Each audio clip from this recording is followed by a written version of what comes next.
Bienvenue en Nouvelle-Zélande. Là on est arrivé à Auckland et on va aller visiter l'île de Rangitoto. Cette vidéo va porter sur le thème environnement.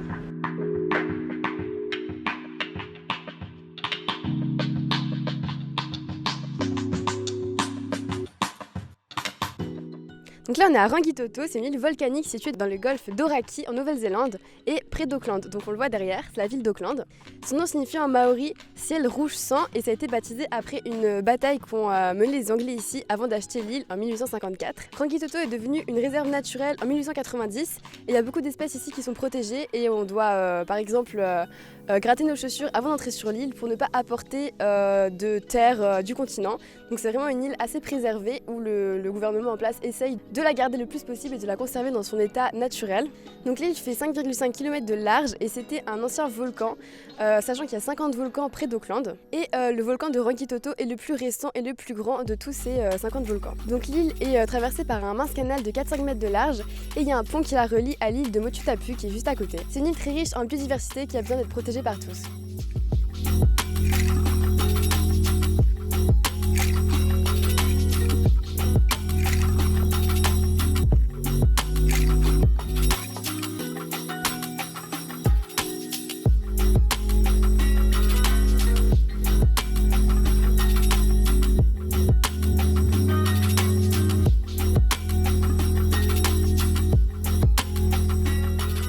Alors là on est à Waiotapu, ce qui signifie eau sacrée en maori.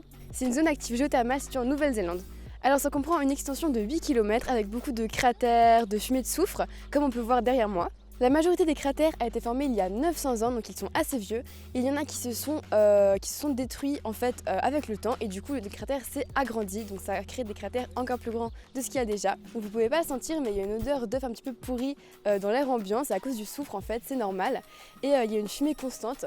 Donc l'eau est environ à 98-100 degrés dans chaque cratère, ce qui est vraiment élevé. Là on est devant ce qui s'appelle Champagne Pool, donc c'est la piscine de champagne en fait, et ça s'appelle comme ça à cause des petites bulles qui sont au fond de cette grande mare d'eau. Cette piscine s'étend environ sur 60 mètres de profondeur et elle est à 78 degrés, donc elle est assez chaude.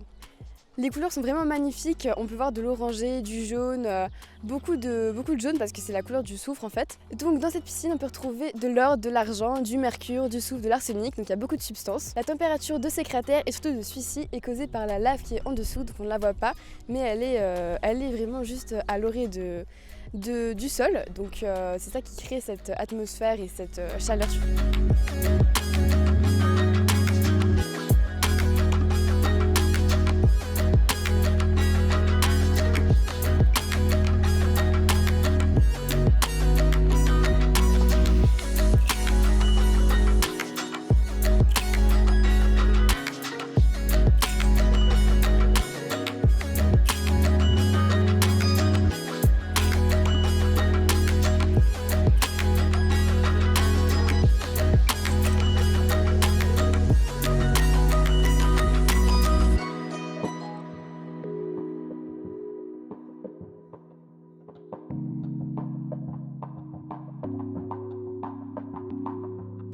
En ce moment à Hamilton dans le jardin des plantes. Cet endroit a été fait par la ville et il est gratuit.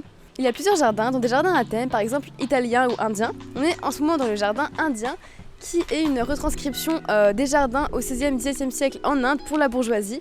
Donc on peut voir le décor qui a été recréé avec toutes les fleurs et comme c'est le printemps ici en Nouvelle-Zélande, c'est vraiment magnifique. Vous allez pouvoir voir plusieurs jardins avec différents thèmes et c'est vraiment une volonté de conservation de ces espaces, de recréer un espace typique d'un pays ou d'un autre. Ça permet de recréer des atmosphères et des ambiances et de montrer à la population comment c'était à cette époque-là.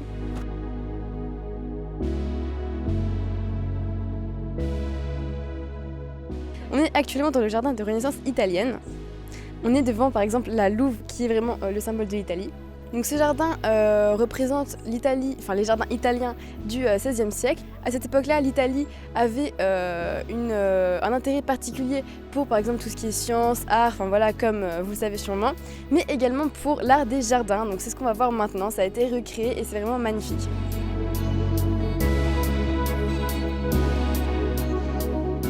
On On est dans le jardin japonais et ça représente la période entre 1300 et 1500 environ. Et c'est des jardins qui sont plus ou moins faits pour étudier, pour être calme. Donc on voit qu'il y a des dessins un petit peu dans les graviers. On sent vraiment qu'il y a une sérénité qui se dégage de cet endroit. Ce type de jardin à cette époque était plutôt fait pour être calme, pour méditer, pratiquer des religions. Enfin voilà, c'était vraiment un endroit de paix et de sérénité.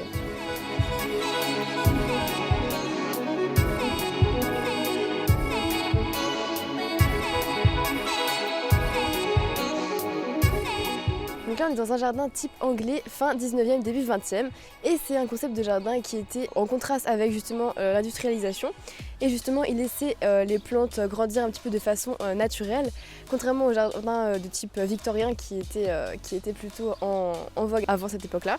Donc c'était des jardins qui étaient faits pour avoir un côté plutôt naturel, donc on laissait les plantes pousser un petit peu comme la nature le voulait, contrairement aux jardins victoriens qui étaient des jardins qui étaient beaucoup plus carrés, beaucoup plus soignés, donc on faisait vraiment attention à ce que les plantes soient dans des cases. Là c'était aussi en contraste avec la période d'industrialisation qui était à cette époque-là en vigueur dans toute l'Europe, donc voilà. On est dans le jardin moderne, donc c'est un jardin qui reprend en fait l'art moderne, beaucoup d'éléments d'art moderne. On peut voir par exemple qu'il y a un portrait de Marilyn Monroe du pop art, ces lignes sont assez asymétriques et on retrouve vraiment des éléments de l'art moderne un peu partout dans ce jardin. Donc ici on s'intéresse pas forcément aux plantes et aux fleurs mais plus au design du jardin, donc comment les architectes ont réussi à recréer un espace entre art et jardin, donc et nature, et c'est vraiment ça qui est intéressant. Là, on est juste devant la porte du jardin traditionnel maori, donc c'est le jardin qui s'appelle Parapa Garden. En fait, ça remonte les techniques d'horticulture qui étaient faites par les Maoris avant que les Européens arrivent en Nouvelle-Zélande, parce que les Maoris, c'est donc la culture qui est traditionnelle d'ici et c'est les peuples en fait qui étaient là avant que les Européens arrivent. Donc le système d'horticulture est assez endémique d'ici en fait et est super intéressant, donc on va voir ça.